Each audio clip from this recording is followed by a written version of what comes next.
Welcome to another episode of A Shot with Ellie. Here with us today is somebody very special that I've known for quite some time since I was in high school.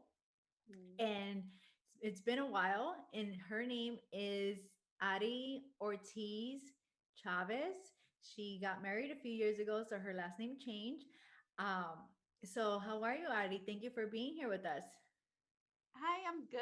Thank you for having me. As you know, our very first thing to do is we cheer, and we chose since it's early in the morning, we were going to do a mimosa.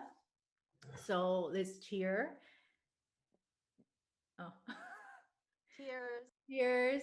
Thank you for being here. And Cheers. it's my first Zoom meeting doing this. So it's bear with us, guys, if our internet or something freezes. Sorry, there's nothing we can do about that. But cheers, and thank you for being here with us, Ari. Thank you.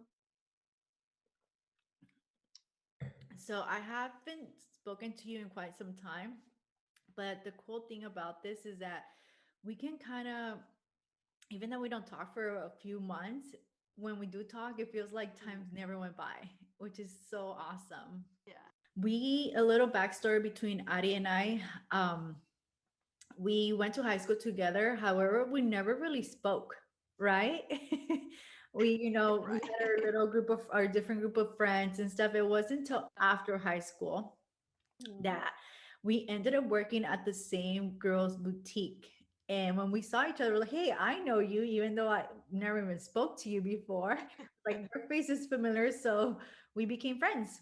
We worked at the same girl boutique in the city of Huntington Park at a girls' clothing store En la Pacific. in La Pacific, yeah. Our Pacific times.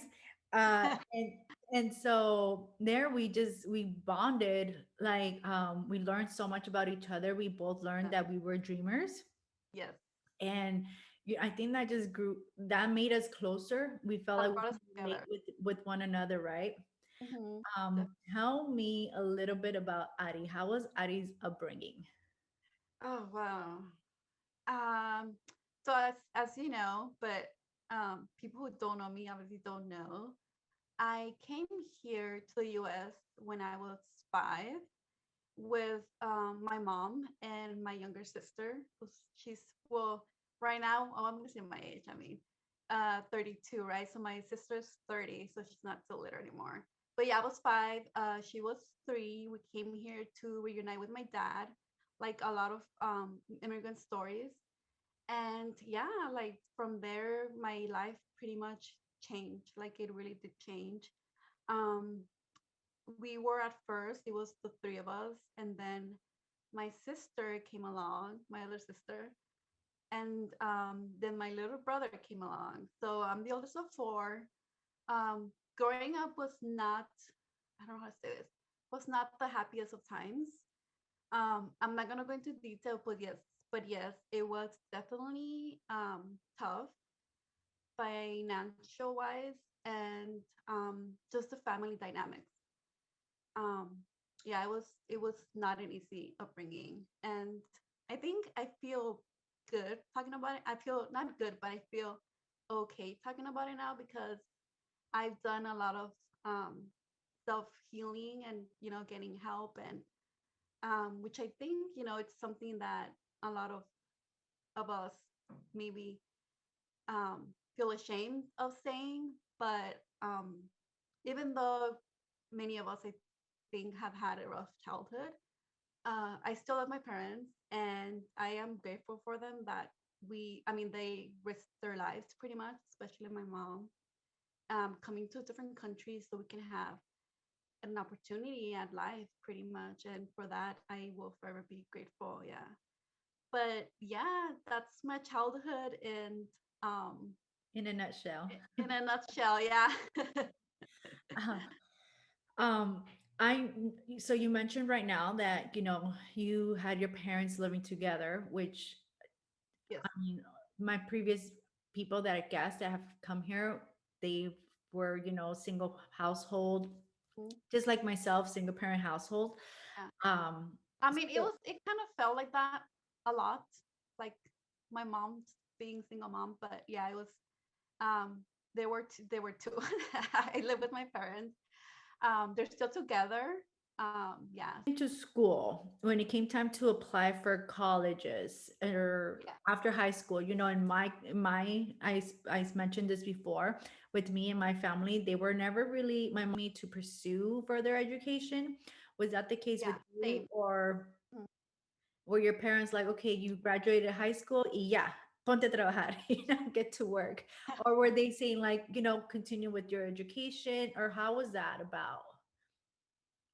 Um, so yeah, my parents were the same way. They never pushed me.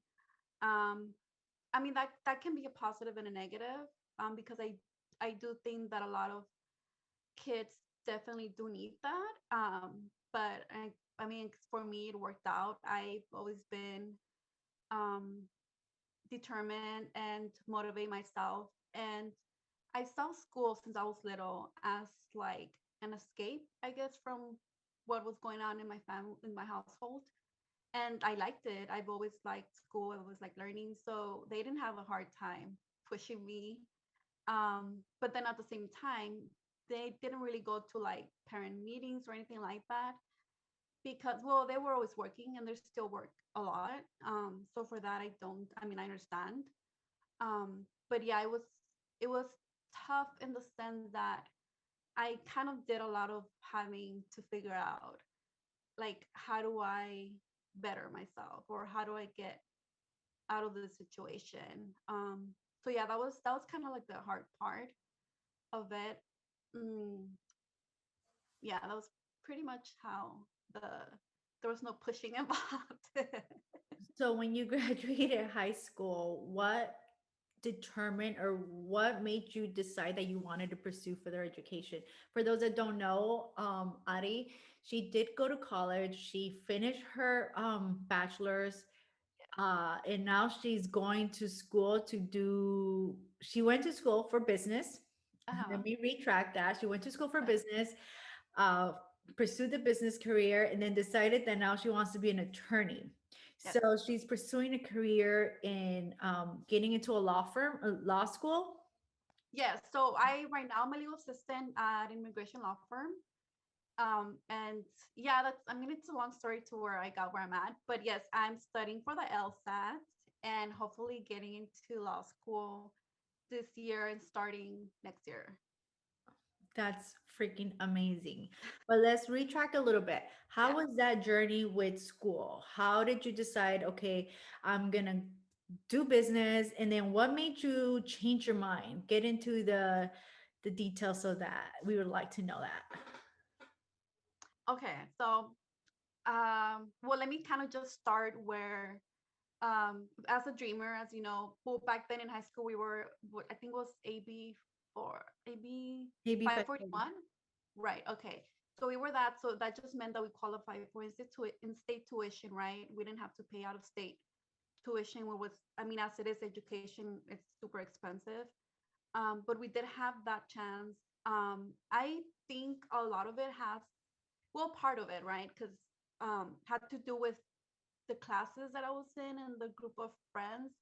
I've always had a pretty good group of friends, pretty good influence, people, friends who were just who were like-minded like me. It was never like, are you going to go to college? It was always kind of like, which college are you going to go into? So that was embedded on me, I think, like in high school. But yeah, definitely getting there was hard. I got into Cal State Long Beach in the beginning, right after high school. Unfortunately, I did drop out. I left where I withdrew my first semester because I was 18. I didn't know where the money was going to come from, but I did want to have that experience. I mean, it's complicated, but I did leave Cal State Long Beach. I started working, and that's when we met. My first job out of high school. Good times, right? um, yeah, and then I just knew that I had to go back. Um, so then I enrolled in college, community college. So I was working in retail pretty much up until my last year of Cal State LA, which was when I transferred. I kind of always knew I wanted to have a business of my own. So I think that's what, and I always like clothing and makeup and all of that. So at first, my major was actually fashion merchandising. Oh, wow. Yes. But then after like talking to my counselor and all of that, he was like, well, if you like the business side of it more than like the styling part, why don't you major in business? So then that really made sense to me. I learned so much in business and that major from accounting, human resources, operations. I mean, you can imagine, which was pretty cool. I enjoyed it, um, but I kind of it was always kind of like I was never fulfilled. I guess in my other jobs, I I'm glad for the experiences because I learned so much about business, right? How business operates, accounting, and all of that, but I was never like truly happy. I never had that sense of like, yes, like this is where I belong. This is where I wanted. This is what I want to do for the rest of my life. Until like 2 years ago, I want to say, I I I volunteer for a like a what do you call it? Like an organization called Delacu, and I was part of that while in college as well. That's how I found out about it. So it's an organization, nonprofit that helps you with money for college, but more than that, they help you with resources, and they have workshops, and it's mainly for minorities, right? A lot of us were Never heard Hispanic. about that. What's that organization again? Telacu, it's called Telacu. Telaco. Okay. Yeah. So I was part of that in college, and then through that, I got involved with mentoring when I finished college, mentoring and just being part of that community where we help other younger adults, right, navigating the process of the whole college experience. And it was one day that I was part of a panel, and the panel focused mostly on immigrants, right? How to find resources or what resources are out there for dreamers mostly, right? So then I was part of it, and that's when it kind of really hit me. Like I really enjoyed doing that. I enjoyed listening to the attorney explaining to everyone what their rights were. So that's when I realized, you know what, like I this is what I want to do. Like I want to help people like me, right? So that's when I decided I wanted to be an immigration attorney. Wow. Yeah. That's very inspirational. I know that the resources are out there, but Yes. a lot of us don't know about them. I Mhm. myself too, I remember graduating high school and wanting to pursue further education, college, and filling out the applications and just Yeah. crying because I remember saying like there's no way in hell I'm gonna be able to afford this Uh-huh. because I didn't know about the AB 540 Uh-huh. that helps you pay for in-state tuition. But even with in-state tuition, where was I going to get, like 500, $600 that at the time I couldn't go to my mom and ask her like, mom, I need this money for school, because Right. she was a single parent. She was struggling. So I Mhm. can definitely, if those resources are out there, later on send me the link so I can put it on the description of this video. And if people need it, they could have access to those because, like I said, I did not even know about that. And there are resources out there that we're just unaware of. And it's sad because those resources are there for us to take advantage of, and we are missing those opportunities. Yeah, definitely. So now that you're working at a law firm, what is your title again, and what exactly can you give us the day-to-day task of what you do? Oh, wow. So I'm right now I'm a legal assistant. So basically what I do is I assist the attorneys with the different cases. I take inquiries when, for example, when a person calls and then they have questions or they want to schedule a consultation. I take that information down. I organize the cases. I do fill the forms out, which there are many different types of forms. Yeah, so Basically a day to day, it's just a lot of communication going back and forth with the attorneys, with my boss, the partner, the founding attorney, with the clients. Yeah, so there's definitely a lot of communication, a lot of getting up, being up to date with what's changing in immigration, because as you might know, this past couple of years has been like every week we had like, oh, this change, or this change, this new law is going to go into effect, this new law happened. So yeah, we've definitely had a lot of calls from clients to just inquiring on how the proposed laws, or executive actions, affect them as well. Okay, that's good. How did you land? How did you get into that job?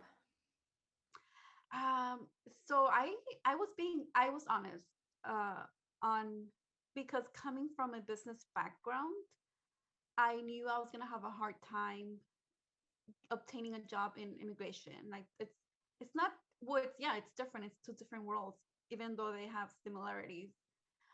But yes, I, on my cover letter, I think I told them the truth. Like, I am a former immigrant. Um, because I used to fill out my forms for DACA, right? I used to help my sisters, my friends. You helped me. Um, yeah. So that definitely, that counts as experience, because it is experience, and I was always up to date on my own, right, on what's changing, what's going to affect not just me but my parents, our communities. So that really helped me, like, I think, in landing a job or landing an interview, right. And then of my technical background, I think my customer service skills definitely helped in landing the position that I have. But how did you hear about this firm? Was it referred to you as for by a friend, the internet? I think I found it on Indeed. Yeah, the Oh, post. Hmm. okay. Yeah. So if you can go 10 years back and give yourself some advice, what advice would that be? Oh wow, 10 years. Let me see. I think I would tell myself, like, I would tell myself that it's okay to go at your own pace. Um, yeah, because I think that's something that some of us do, and I mean, I used to do it myself, and I still do it sometimes, but I remind myself that everyone has their own story, right? I'm not gonna go at the same pace as you, right? You have your own story. So yeah, that's definitely, I think, one of the most important advices I would give myself.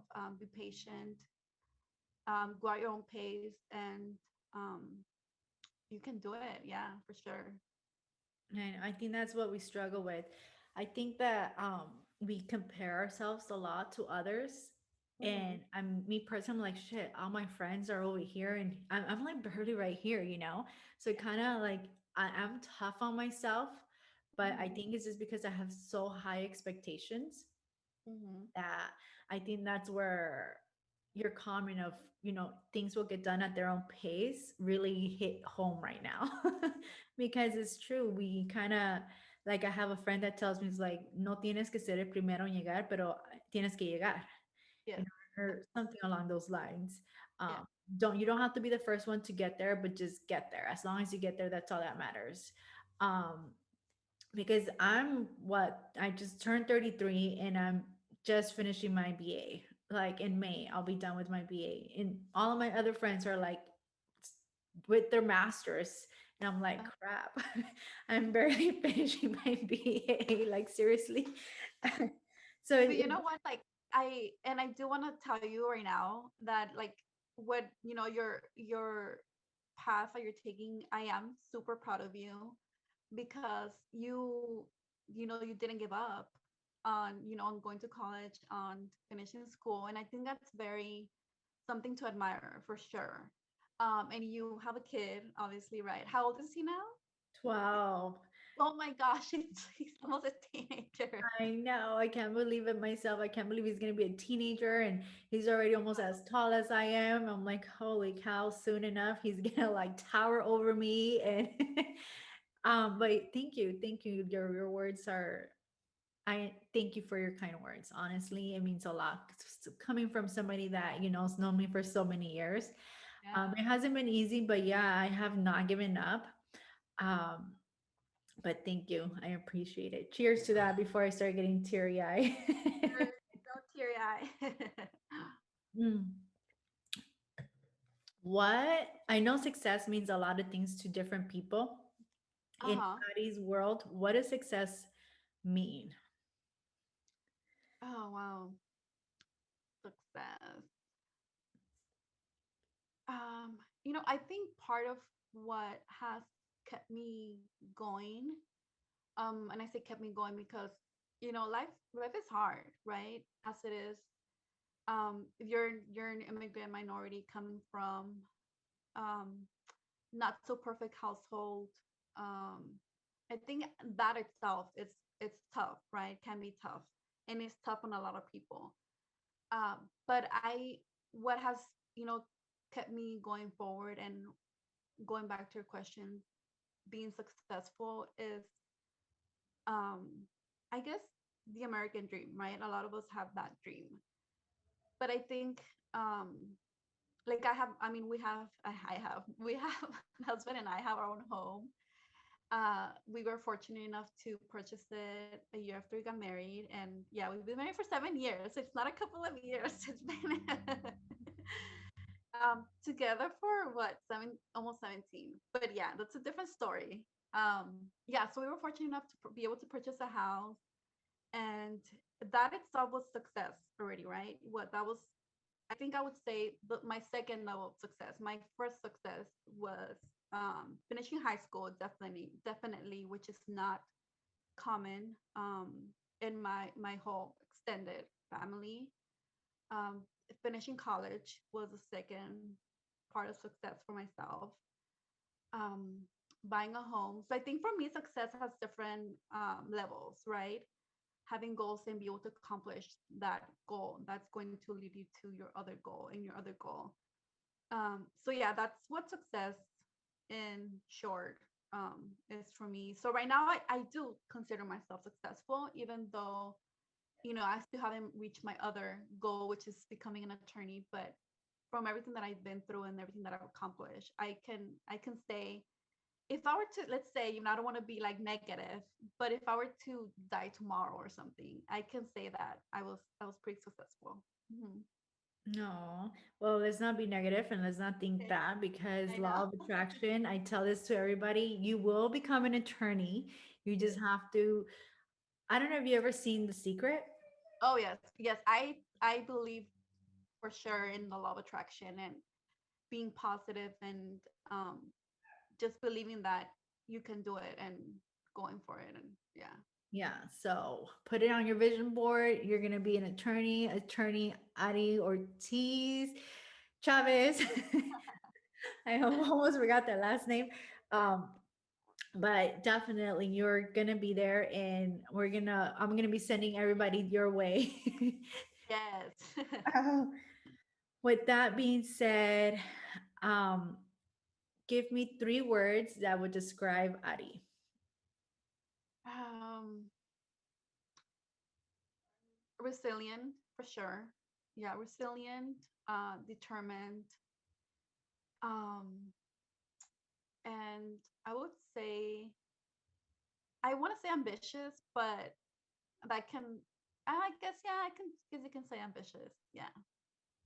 Ambitious for sure, because you have not let anything stop you from achieving your dreams, quite frankly.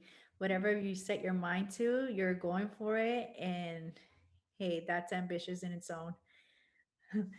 um, what would you say has been the biggest struggle so far with your career or your life or anything in general? Like you mentioned before, as well, you brought it up. I am tough on myself. And I think just reminding myself that, it's okay to go at your own pace, right? That has been kind of tough in a way. Um, but I think the main thing for sure is, I want to make sure that my parents are going to be okay financially, because um and that's the weight that, I mean, I know I don't have to carry on my shoulders, but I do. And I think that sometimes can be also difficult and stressful at times. But at the same time, it's also part of what keeps me going and pushing for more. Yeah. Interesting that you brought up that fact that you know, as a Latino community and culture, it's something I talked about in a past episode or two episodes ago, I can't recall, but how us in our culture, we have that kind of like engraved in our head that we have to help our parents and we have to help our siblings and stuff. Yeah. Hmm. And it kind of puts on this bigger burden on us Yeah. that we should not be having to deal with. Yeah. I've noticed that other cultures are not like that.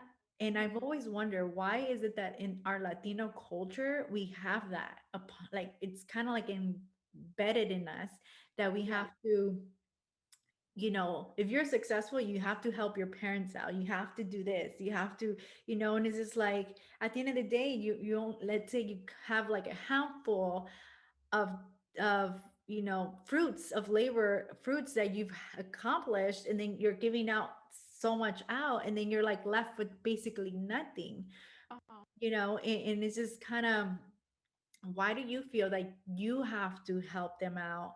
Because I feel the same way. I feel like as soon as I'm done with college and if I pursue my master's, then, you know, once I land a good job, is like my first thing in my head is like, okay, I want to buy my mom a house. Yeah. And it's not I'm gonna buy myself a house. It's like Uh, I want to buy my mother a house. Like, then I sit back and I was talking to my friend who is Caucasian, and he's like, "Why are you doing that? Like, yeah. why? You know, like why?" And he couldn't Yeah. understand. And I was trying to explain to him. I was like, "Well, you know, like she's been there for me." So it's Yeah. kind of like a way of me giving thanks and giving back to her. Yeah. Is what I try to explain. But how do you feel about that concept? I think that's a loaded question, because I have, I mean, that's a very important topic as well, that my husband and I sometimes we're just talking about, our communities and education and our cultures. I think, well, I personally feel like wanting to help my parents because, they risked their lives. They left everything they knew, to come to a country where they had, I wouldn't say start over, because they, it was back in my country, they wouldn't have gone. There's not many opportunities, but they sacrificed that. They worked, so hard. They worked the butts off pretty much every day. Um, for that, I am so thankful. To be honest, I wouldn't be where I'm at. I wouldn't have obtained a bachelor's. I wouldn't have purchased a home if it wasn't for them. If it wasn't for them deciding, you know what, like we need to get out of here if we want our children to have better opportunities. Um, so that for me, that's why I want to purchase a house for them. But I think part of like our culture, I think why we feel like we need to do that, or why we should do that, it's because um, not a lot of Latinos have, I don't know, are, I guess you can say, financial, are not financially stable, right? And that's what I think we come, right? We need to change that narrative. We need to change, um, having our like, for example, you, right? You have your own child. You say that you want to, purchase a house and you want to get your master's and all of that. And you will, right? You will if you put your mind to it. But once you get to that point, you probably maybe not expect from your child, right, to purchase you a home or to do those things for you, because you already did it for yourself, right? So I think that's where we begin to change the narrative of having our children, having putting this weight on their shoulders, pretty much, of having the expectation of like, well, you buy me a house. Yeah, I can go so much into detail on that, because I think there's so much to know from our communities, but that's where I think it comes from, because our we don't come from wealthy families, or not. I don't Wealth can mean many different things, right? But I guess we're not our parents are not financially independent. I guess you can say that. Yeah, for sure. Well Yeah, said. yeah. If you could tell our community anything, the first thing that pops to mind, what would it be? What advice do you have for us? Oh wow. I think I will tell our community to um to I don't want to be cliche, but yeah, don't give up, right? Don't give up on your goals. Set realistic goals. Have steps. Don't be too hard on yourself. Because if let's say my goal is to become, I don't know, like become that's a good goal, become a millionaire, right? But how are you going to get there? How are you going to become a millionaire, right? Have those steps and set those realistic goals and complete them, at your own pace. Um, and if you feel like you need help, ask for help, because there's definitely a lot of people, like I want to say myself and like you, who are willing to help our communities, who instead of um, pushing us down, right, or being jealous of other people's successes, I think we do the opposite, which I think it's it's something that we need to start paying attention to. Great point that you bring up because I've mentioned before as well that I feel like our community, we're not a very close niche community. We kind of, I feel like, Latinos, we don't help out other Latinos, or Mexicans don't help other Mexicans. Like you see them that they're moving up the ladder, and you just want to, instead of helping or being like proud of them, you just like badmouth them, Talk behind shit their about them. back. And it's just like, Yeah, los metes en chismes. It's just our culture. And I hate that. I yeah, hate that when somebody's growing and being successful, or like minding their own business, like our people within our own culture, our own families, badmouth us. yeah, Why do you think that is, when here we are, other people trying to help and tell them, like, what, it's possible, guys, don't give up, yeah, stay positive. And quite frankly, because of this same issue, like I've kind of just deviated and kind of moved away from my family in a yeah, sense.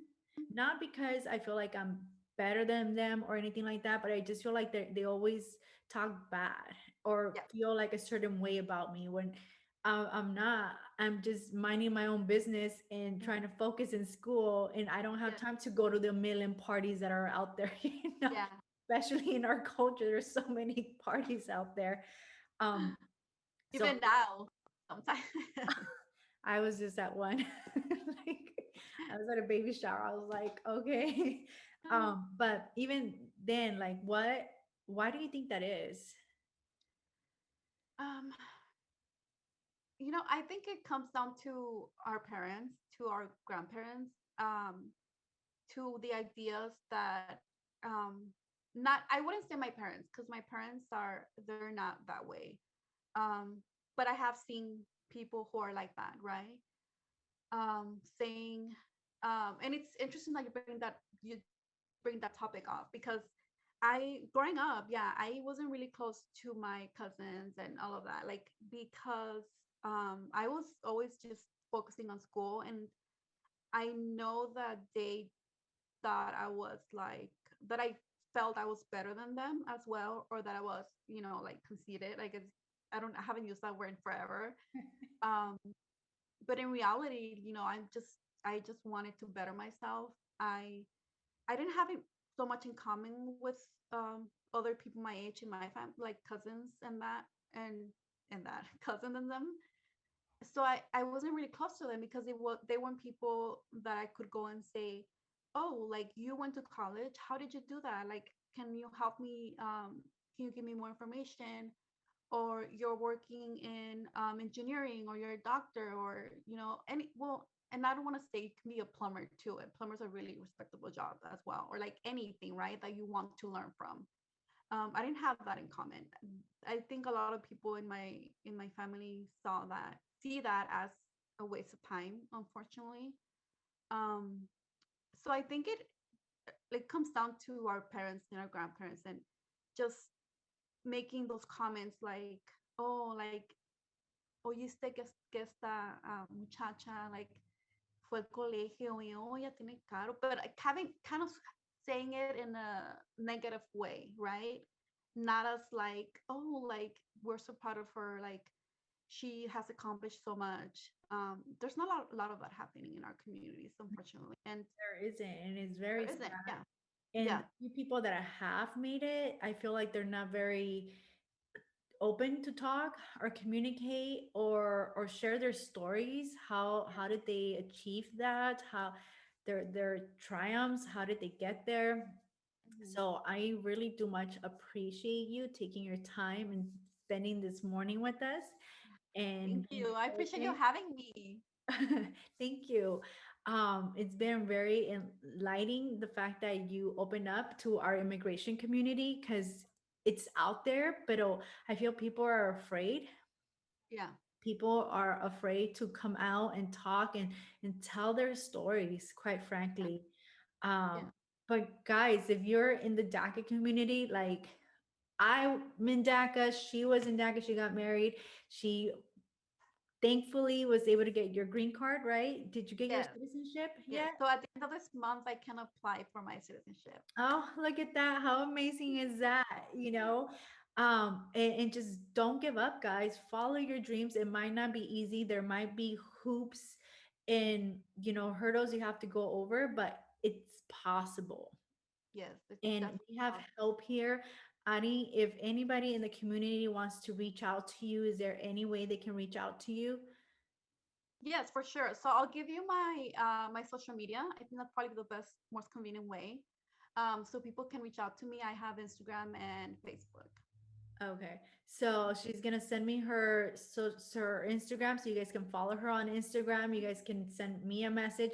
Again, I will remind my audience, please be respectful and mindful. She is a married woman and she's taking time out of her day, her busy schedule to help us out, Mhm. but be mindful. She's a married woman. Be respectful because, like I mentioned before, if I hear any of my guests telling me, like, hey, this person came from the podcast and, they were rude or disrespectful, I will stop releasing my guest information. So be respectful of that. Any last words you'd like to give us, Addie? Oh wow. I think I mean there's so much that I can say, but I think overall like we need to keep doing this, right? I think it's awesome what you're doing. It's so amazing. Once I started watching your videos, I'm like, yes, like this is a good thing, right? Because we need more people. So I used to be an immigrant, right? Like you mentioned. So I'm hopefully becoming a citizen soon. But I do think that we should help each other, right? It would be super easy and not as stressful for me to just be like, okay, like I I I'm a citizen now, so I I can do my own thing, or I'm doing my own thing.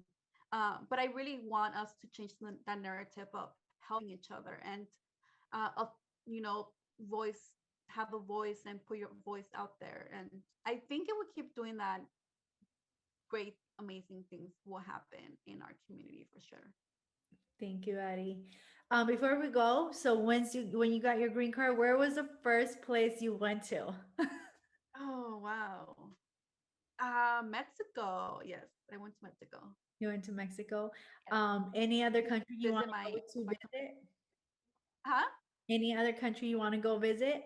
Oh yes, I want to go to so many different countries. I want to go to Ireland. I want to go to France. Yeah, there's definitely a lot of countries in my bucket list.